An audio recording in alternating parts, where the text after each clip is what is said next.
Hello, folks, and welcome back to another CryptDex video from Sticky Trades. Today is Monday, December 29th, the first official day of the Santa Claus rally, at least historically, what people say. Down a little bit today. The main story, of course, continues to be silver, falling about 10% today. So obviously, we're going to talk about that. Bitcoin, stocks, and a lot more. Hope you guys had a good holiday. But Monty, how you doing, my friend? Doing good, CJ, doing good. Lots to discuss today. As the title suggests, is the silver squeeze over?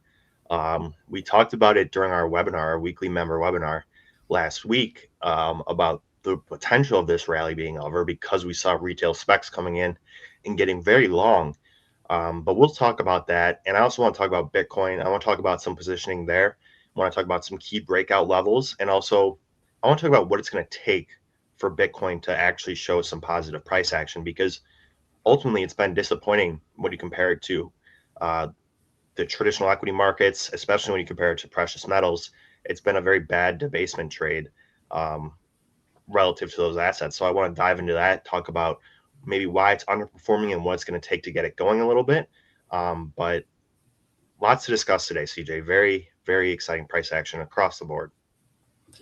All right, well, let's jump into it. I've got some kind of baseline statistics regarding silver that I just want to go through. I don't have, Monty, you seeing this? Yep.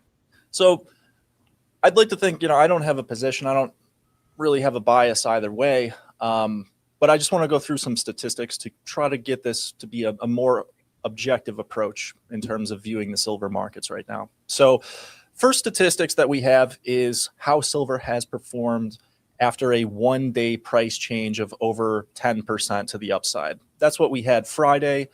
And statistically, what we see, I mean, this has happened quite a few times going back all the way since the 1970s. One day, usually have an average return of negative 2%. Only 30%, roughly speaking, of those instances have been positive. Today, obviously, we're down 8%. So that's kind of a big move to the sell-off already.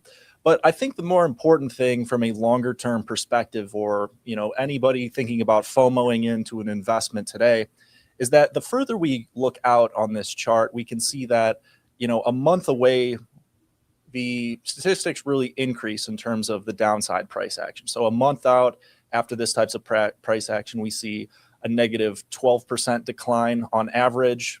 Go out even further, we see a negative 15% decline. And then after 1 year, on average, silver has printed historically a negative 20% decline.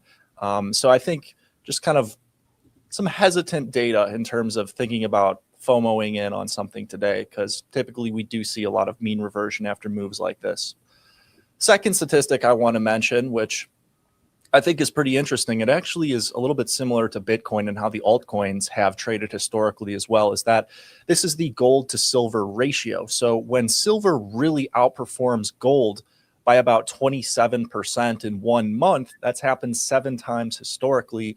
What we typically see after silver really outperforms gold is negative prices on average. 1 week later, prices have averaged a negative 9% decline, which, we already kind of are at. But once we go further out, we can see anywhere between 2 months to a year later, the return matches the previous one and really goes down to about negative 20 to negative 25% looking out through gold, or looking out through silver historically. So I think those things are, very important to take into account, and just try to be objective here in terms of any desire of FOMOing in. Yeah, I agree. I think now's a good time to kind of pause. And, it's tough to justify buying or selling at this particular stage just based on the recent price action. But as you can see here, I mean, this meets a lot of the criteria of the 7 point trading checklist for a short trade. And also when you combine the fact that the positioning data, like we talked about before the show, isn't going to be completely accurate because we did see such a sharp move in silver in the last 48 hours and over the weekend as well. So the positioning data isn't going to tell us a whole lot. But what I did see kind of coming into this big rally up and then today's negative price action was retail speculators getting pretty long silver, which is typically a sign that the market's getting frothy. It's kind of like when the Bitcoin funding rate gets too overwhelmingly positive, you often see a correction. So just something to point out there. Retail is very long, and I think that's part of the reason why we're seeing such overwhelmingly negative price action today. But CJ, I mean, obviously you set the stage for a historical precedent.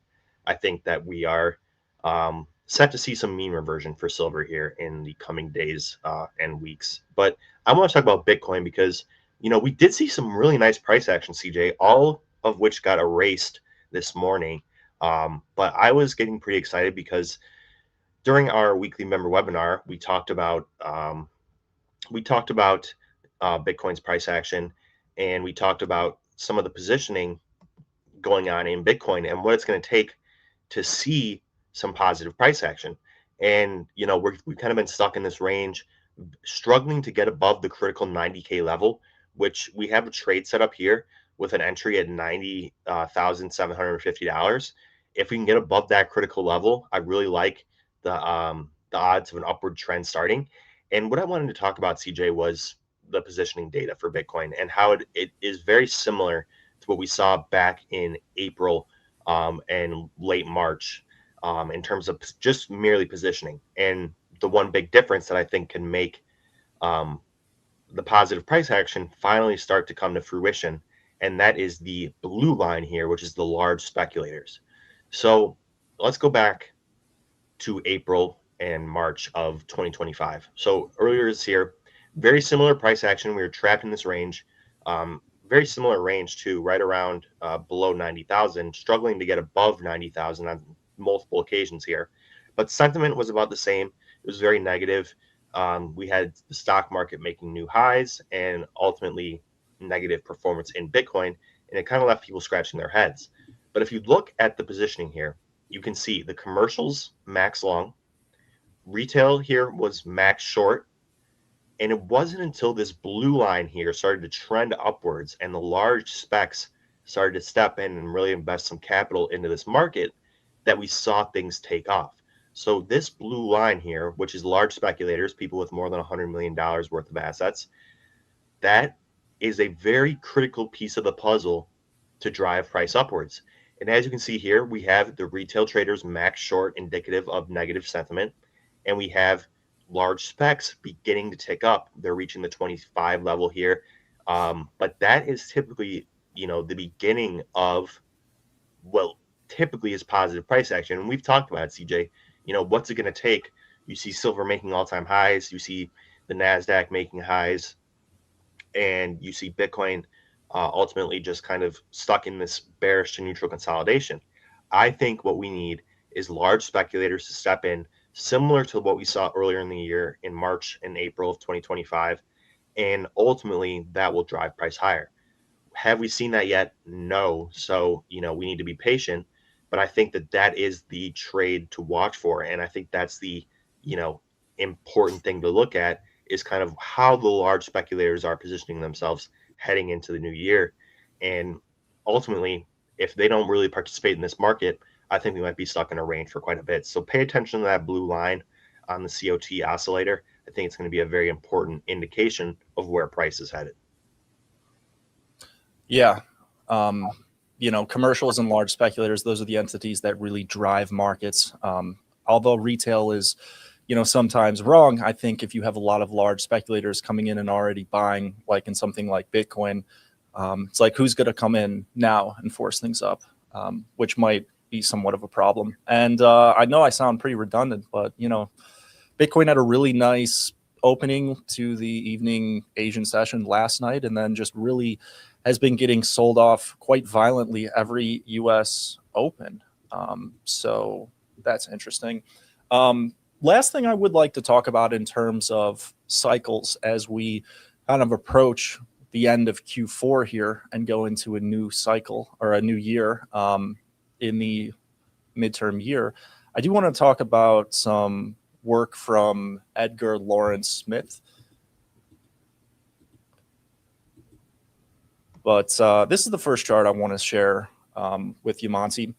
And Edgar Lawrence Smith was a market analyst all the way back in the 1930s who theorized that the average stock market lows typically occur every 3.5 to 4 years. And there are many times throughout history where these cycles have followed up and held true. He wrote a good book called The Tides and the Affairs of Men. I've been getting through it. It's pretty interesting, though. And I think he was really on to something because we have seen a lot of these lows occur roughly 3.5 to 4 years away from one another. You know, when we look back, apply this to more of our current time, this chart I was just showing, this went from the 50s to the 70s. When we jump ahead, this one goes from the early 90s to the early 2000s. We can see 4-year low, 4-year low buying opportunity. 2002, 4-year, it was a little bit early, but still a really good buying opportunity historically. Let's move it forward. In 2005, another good buying opportunity. 09, 2012, 2016. So a lot of really good buying opportunities based on these cycles. So where are we now? Well, we had one in 2019, had another one in 2022, late 2023. And based on the Edgar Lawrence Smith cycles, we are approaching a buying opportunity in 2026.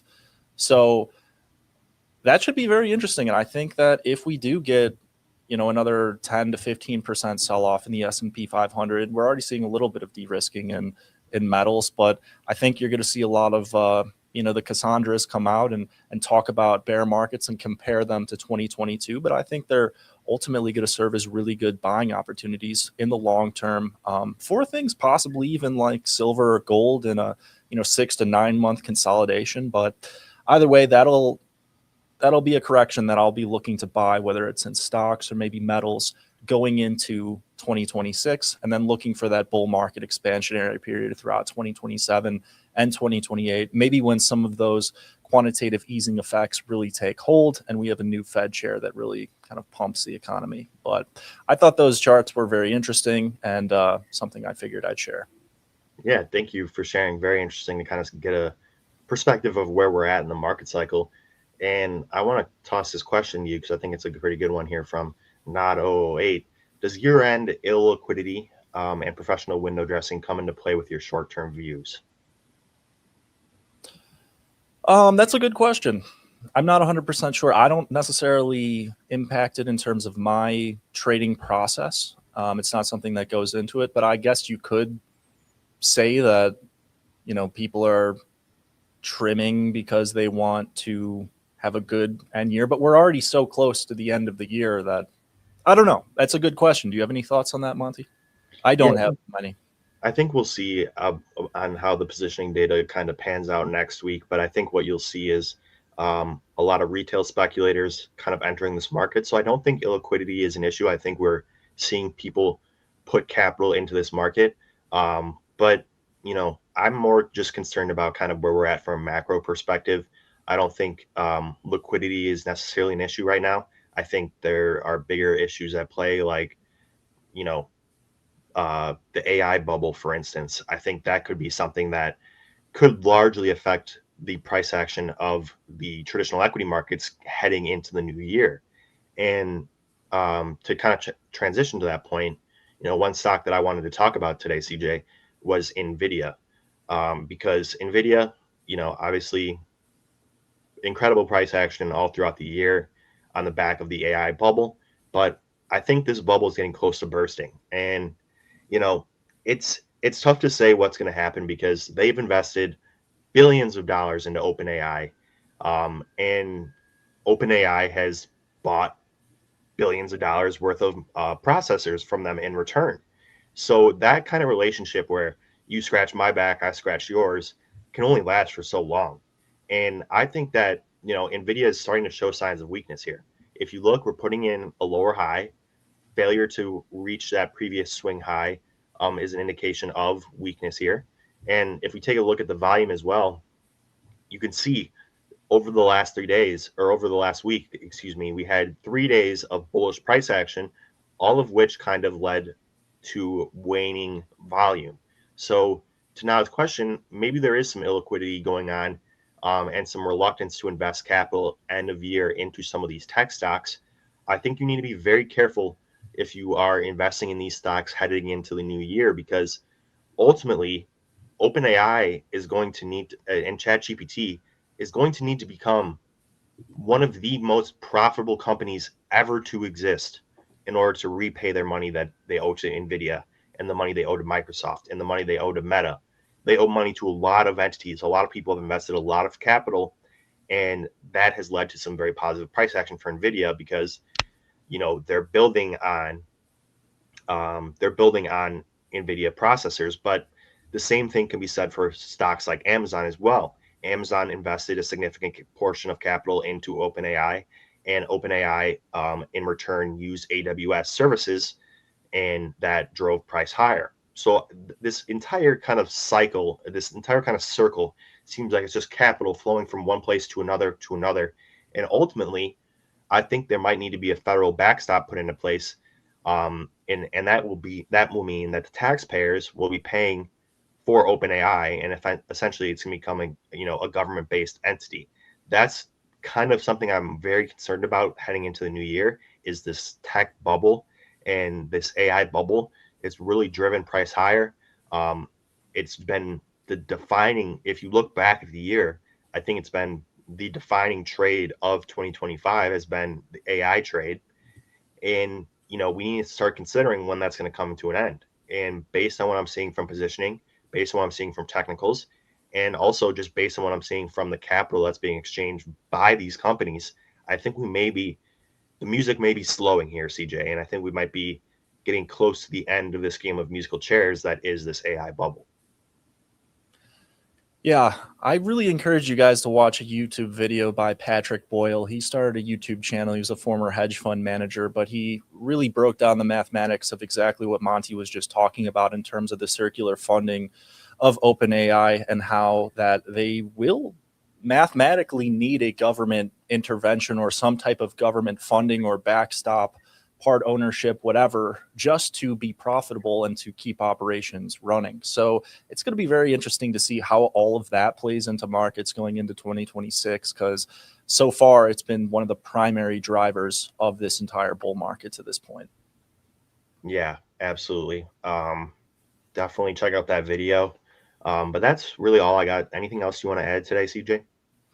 No, make sure you check out the 2-week free trial at stickytrades.com/cryptdex. We'll be continuously updating with trade ideas, weekly reports, and a live Telegram chat. So love to see you guys in there, and hope everybody's having a good day out there. We'll talk again soon. Take care.